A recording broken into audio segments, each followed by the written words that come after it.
ఈరోజు మన ఆశ్రమానికి ప్రతి సంవత్సరం కూడా 2 పండగలు తీసుకొని వచ్చేటువంటి ఒక కుటుంబం వచ్చారు. అంటే ప్రతి సంవత్సరం కూడా మన ఆశ్రమాల్లో మిగతా పండగలు చేసుకుంటామో, సంవత్సరంలో ఏ పండగలు చేసుకుంటామో మనకు తెలియదు. ఉగాది చేసుకుంటామా, శ్రీరామనవమి చేసుకుంటామా, దసరా చేసుకుంటామా, దీపావళి చేసుకుంటామో ఇవి మనకి తెలిసినా తెలియకపోయినా ఒక 2 పండగలు మాత్రం మనం చాలా గొప్పగా చేసుకుంటాం. ఆ 2 ఏమిటంటే స్వర్గీయ రోహన్ గుణవర్ధన గారి జయంతి, వర్ధంతి. అంటే వారి యొక్క పుట్టినరోజు, అదేవిధంగా వారు స్వర్గస్థులైనటువంటి రోజు. ఈ 2 రోజులు కూడా మన ఆశ్రమంలో ఒక పండగ వాతావరణం నెలకొంటుంది. ఒక పండగని మించినటువంటి గొప్ప కార్యక్రమంగా మనం జరుపుకుంటాం.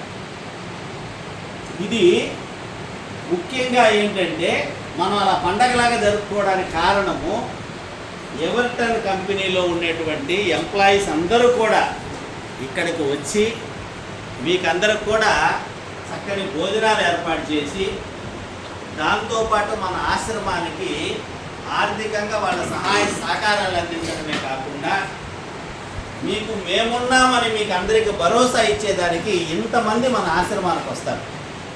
వీటికన్నిటికీ ముఖ్య కారణం ఏమిటంటే ఆ స్వర్గంలో ఉన్నటువంటి రోహన్ గుణవర్ధన. ఈరోజు వారి యొక్క వర్ధంతి. ఈరోజు వారి వర్ధంతి సందర్భంగా మీకందరూ కూడా చక్కని భోజనాలు, వారు వారి కుటుంబ సభ్యులందరూ కూడా, మేడం గారు, అదేవిధంగా వాళ్ళ అబ్బాయి సారు రోషన్ గుణవర్ధన గారు, వాళ్ళ కోడలు పుష్ప, వీళ్ళందరూ వాళ్ళ పాప, వీళ్ళందరూ కూడా ఈరోజు మన ఆశ్రమానికి వచ్చారు. ఈరోజే కాదు, ప్రతి సంవత్సరం కూడా జరిగే కార్యక్రమాల్లో ఆ కుటుంబంతో పాటు ఆ కంపెనీలో ఉన్న ఈ కుటుంబాలన్నీ వస్తాయి. ఎందుకంటే కుటుంబాలు లేని మీకు మేమున్నామని భరోసా ఇవ్వడానికి ఇన్ని కుటుంబాలు మీకోసం వస్తాయి, ముందుకు వస్తాయి.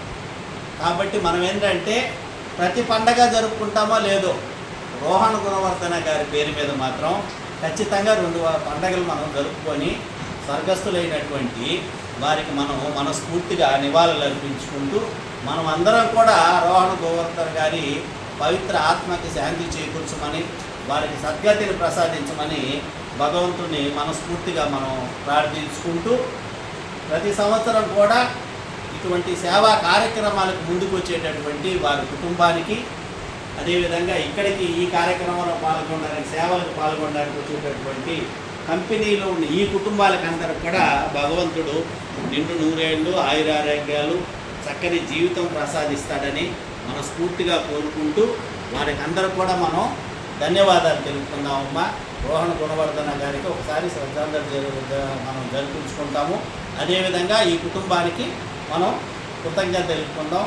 అన్నదాత సుఖీభవ, అన్నదాత సుఖీభవ, అన్నదాత సుఖీభవ.